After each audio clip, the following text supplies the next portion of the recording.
안녕하세요. 반갑습니다. 리얼습 영재 아카데미 박진극 원장입니다. 자, 오늘은요, 우리 문해력과 독서법에 대해서 또 강의를 해드리도록 하겠습니다.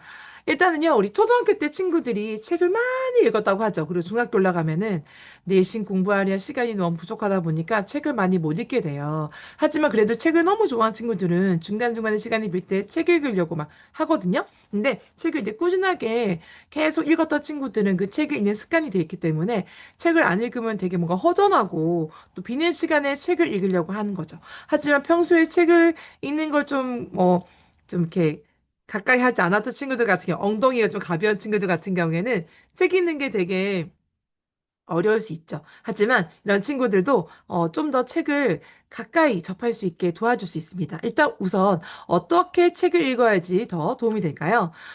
책을 많이 읽었다고 하지만 뭔가 국어 점수와 연결했을 때는 뭔가 다르더라. 뭔가 왜 그러지? 우리 애는 책을 많이 읽었는데 왜 이렇게 국어 점수가 잘 나오지 않는 거야? 라고 할 수 있으십니다. 중요한 건 뭐냐면요. 그냥 책을 읽는데 눈만 훅훅 흘러서 대충 읽는 거냐? 아니면 책을 읽으면서도 이해가 안 되는 부분이 있다면 생각하면서 이거 왜 그랬지?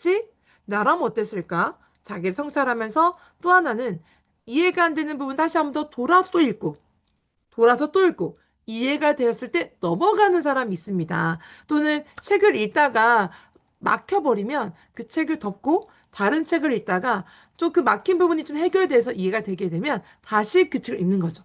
처음에는 그게 좀 어려워서 이해가 안 됐다가 조금 시간이 지나서 다시 읽게 되면 또 이해가 되는 경우가 있습니다. 신기하죠? 그래서 그런 읽는 방식에 따라 차이가 있는데요. 중요한 포인트는 뭐냐면 단순하게 후루룩 우루룩 훑어보는 것이 아니라 제대로 읽어야지만 문해력이 증가하는 겁니다. 그래서 문해력은요, 텍스트를 읽고 해석하면서 그리고 나만의 생각을 재구성하는 것이 능력이죠. 그러다 보니 뭐 글을 읽었든 아니면 뭔가 영상을 봤든 간에 어떤 면에서는 본인의 생각을 같이 하면서 읽어야 되죠. 그러니까 조금 더 집중을 하게 됩니다. 그리고 또 때로는 자기의 생각을 너무 하다 보니까 다시 막 생각 없이 슈룩 읽게 됩니다. 그럼 다시 넘어가야 되겠죠? 그래서 일단 문해력에 대한 부분은 텍스트를 읽고 나서 이게 왜 그랬지? 어떻게 되는 거지? 뭐, 그 다음 어떻게 될까? 그 안에 원인은 무엇일까? 왜 그랬을까? 등등등 거기에 대한 어떤 그 궁금한 것들을 생각해 가면서 읽는 겁니다. 또 하나는 나름대로는 이래서 이랬지 않았을까? 뭔가 추측해내면서 읽으니까 훨씬 더 재밌겠죠. 그래서 영재들은 그러면 어떻게 책을 많이 읽을까 보았더니요. 일단 책을 후루룩 끝까지 읽는 것보다는 중간에 멈춰요. 멈춰서 보통 아이들은 다 읽었다 덮어버릴 수 있습니다. 그런데 좀 영재성이 좀 가능성이 있는 친구들 같은 경우에는 책을 읽다가도 멈춰요. 그래서 여기는 왜 그랬지? 하고 거기서부터 뭔가 생각할 때 꼬리를 뭅니다. 그래서 나 같으면 이랬을 것 같다 라던가 책을 읽다가 그 책을 끝까지 못 읽을 수도 있어요. 거기에 대해서 고민하다 보니까. 그래서 책을 처음부터 끝까지 쫙 읽는 친구 있지만 이것저것 탐독하면서 어떤 날은 이 부분을 읽고 어떤 날은 저 부분을 읽고 할 수 있어요. 근데 그냥 책을 가지고 노는 친구들은 그래도 책을 좋아하게 되기 때문에 나중에 학습을 했을 때 책으로 공부하는 거에 대해서 거부감이 덜 할 수 있습니다. 그래서 책이랑 함께 노는 거를 많이 즐겨하면 좋겠고요. 그래서 일단 새로운 정보가 나오면요. 앞뒤를 연결해야 됩니다. 일단은 멈추면서 읽고 또 앞뒤를 연결하는데 내가 어제 그저께 또는 이전에 또 배웠던 지식이 있는데 그 지식과 지금 내가 읽었던 이 책에 대한 지식을 연결하면서 생각을 합니다. 이거 지난번에 거기서 봤던 건데, 저번 학교에서 선생님이 얘기했던 거가 또 여기 있네? 라고 하면서 연결하면서 보게 되는 거죠. 이건 나랑 비슷한데? 라고 하면, 나도 예전에 이랬었는데, 그럼 나는 그때 이랬었나? 이렇게 고민하는 거죠. 네, 그래서 저도 사실은 신문을 이제 매일 읽거든요. 신문 읽으면 평소에 내가, 리더십에 대해서, CEO들은 어떻게 될까? 경제나 사회나 이런 문제들을 보면서, 이거는 요즘에는 어떤 트렌드로 가야 되지? 어떻게 해야 될까? 고민했던 찰나에, 신문에서 제가 고민했던 그 주제에 대한 뭔가 취재한 내용들이 있는 거예요. 그래서 또 다른 사람의 생각들이 있고 하다 보니까 그 생각을 읽고 나는 이렇게 생각했는데 겹치는 부분, 또 다른 부분, 새롭게 알게 된 부분들 막 조합하는 거죠. 그래서 짧은 시간 동안에 새로운 어떤 구성이 되는 거예요. 네, 그래서 구성하고 기획하는 것도 책 읽으면서 충분히 가능합니다. 질문을 던져요. 왜 그랬을까? 무엇 때문일까? 이거 궁금한데. 해서 직접 질문하면서 찾아보기도 하고요. 그리고 궁금해할 때는 그 궁금한 것들 알아봐야 되니까 그쵸? 메모하기도 하고요. 그다음에 메모해놨다가 나중에 찾기도 하고요. 그다음에 그냥 추측하고 생각하고 나서 잊어버리기도 합니다. 근데 나중에 또 기억이 나겠죠. 그래서 뭔가 나름대로는 분석하고 비판하는 그런 접근이 필요한데요. 비판한다고 해서 무조건 부정적으로 그냥 치닫는 것이 아니라 좀 이렇게 양쪽의 균형을 잘 맞추면서 그 상황 속에 들어가는 거죠. 그리고 집에서도 마찬가지로 사고력을 좀 기를 수 있는 독서법이 있습니다. 일단 먼저 표지랑 목차를 먼저 보고요. 어떤 내용일까라고 먼저 예측해 보는 거죠. 그리고 그 예측해 보고 난 후에 이렇지 않을까라고 보는 거죠. 보통 목차만 봐도 그 책의 내용들을 어느 정도는 알 수가 있거든요. 그리고 놓고 그 다음에 하나하나 읽어가는 거죠. 그 다음에 중간중간에 궁금한 것이 있으면요. 이해가 되지 않는 부분이 있으면 포스트잇이나 메모지 같은 거에 적어서 중간에 끼워 넣는 거죠. 그리고 나중에 다시 그 책을 보았을 때 그 책에 있는 그 내용에 메모한 내용을 가지고 다시 또 생각의 꼬리를 물 수가 있습니다. 또 하나는요. 나라면 이랬을 것 같은데 작가님이 썼는데 나라면 이랬을 것 같다.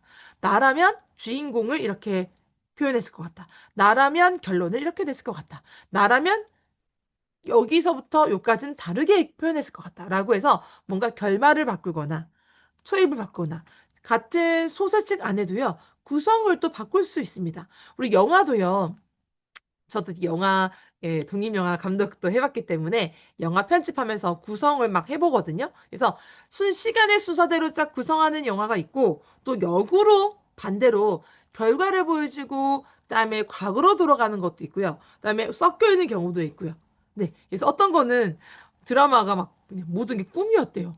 헐, 너무 허무하지 않습니까? 네, 그런 것도 있고요. 그래서 다 구성에 따라 다릅니다. 그래서 줄거리를 변화시켜 보는 과정에서도 생각의 꼬리를 물 수 있고 또 그 책을 더 재미있게 즐길 수가 있는 거죠. 또 하나는요. 책을 읽는 거는 음식 먹는 거와 비슷해서 우리가 꼭꼭 씹어 먹어야지 소화가 잘 되는데 꼭꼭 씹지 않고 후루룩 먹게 되면은 소화가 잘 안 됩니다. 그래서 책을 읽는 것도 소화를 잘 시키고 또 하나는 근데 내가 소화가 잘 안 되는 딱딱한 음식이다. 난 아직 조금 약해서 그 딱딱한 음식을 먹기 어렵다 그러면 그 딱딱한 음식을 좀 나중에 먹거나 아니 좀 부드럽게 만들어서 먹거나 뭔가 하잖아요. 그래서 똑같은 책이라도 좀 쉽게 표현된 책을 읽을 수 있잖아요. 그쵸? 그래서 뭔가 소화가 잘 되도록 해야 되고요. 소화되지도 않았지만 않았는데도 불구하고 막 이것저것 집어넣게 되면은 혼돈이 오면서 개념이 오히려 잘 안 잡히게 됩니다. 그래서 우리 애는 책을 너무 많이 읽어요. 라고 책의 양이 중요한 것이 아닙니다. 책을 많이 읽는데 양도 많이 읽고 깊이도 깊어지게 되면 제일 좋죠. 하지만 깊이 있게 읽으면서 그러니까 어떻게 보면 그 책을 잘 이해하고 있는 겁니다. 그래서 점점 책 하나하나를 이해를 잘해서 읽잖아요. 그러면 책의 읽는 난이도가 높아집니다. 처음에는 난이도가 작겠죠. 그쵸? 낮은 난이도를 시작하겠죠? 눈높이 맞춰서. 근데 점점 아이가 책을 읽으면서 수준이 높아지기 때문에 두꺼운 책도 쓸 수 있게 됩니다. 그래서 뭔가 이런 걸 우리가 슬로우 리딩을 할 수 있겠는데요. 어, 잘 소화시키면서 꼭꼭 씹어 먹으면서 하는 거죠. 요새 슬로우 러닝, 뭐 슬로우 다이어트 되게 많잖아요, 그렇죠? 네, 그래서 점점 뭐 슬로우라는 게 이렇게 빠른 패스트 시대에 슬로우가 웬 말이냐 아시겠지만 더더욱이나 자기화시키는 거. 그래서 우리 아이들은요, 우리 부모님도 마찬가지입니다. 태어날 때부터 무한한 잠재력을 가지고 태어나셨어요. 그래서 계속해서 무궁무진하게 끌어낼 수가 있습니다. 무궁무진해요.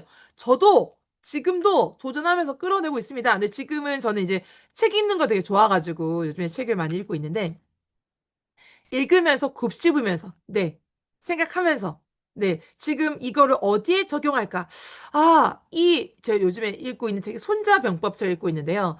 손자병법 책에 나오는 여러 가지 이제 그 기술이 있거든요. 그 기술 보면서 이 기술은 내가 살면서 어디에 적용하면 좋을까 이렇게 적용하면서 책을 읽으니까 물론 책을 읽는 시간이 길어요. 저는 책을 많이 읽지만 시간 좀 길게 걸리더라고요. 하지만 그 읽는 시간만큼 내가 적용하면서 읽다 보니까 저에게 체화가 돼서 정말 너무 살이 되고 피가 되는 그런 네, 네, 좋은 정보가 되더라고요. 그래서 곱씹으면서 소화시키면서 흡수하면서 읽는 과정 기억하시면 좋겠습니다. 일단 결론적으로 얘기하면요. 일단 예측하면서 읽어보시고요. 질문을 만들면서 읽어보시고요. 새롭게 구성하면서 읽어보는 것을 추천드리고 싶습니다. 그래서 책은 작가의 어떤 생각을 읽는 도구가 될 수 있지만 결국 최종 우리의 목표는 아이가 스스로 자신의 생각을 키워나가고 만들어내는 것이라고 하죠. 그래서 그 책이 하나의 도구가 되어서 아이의 생각을 더 키워줄 수 있게 되겠습니다.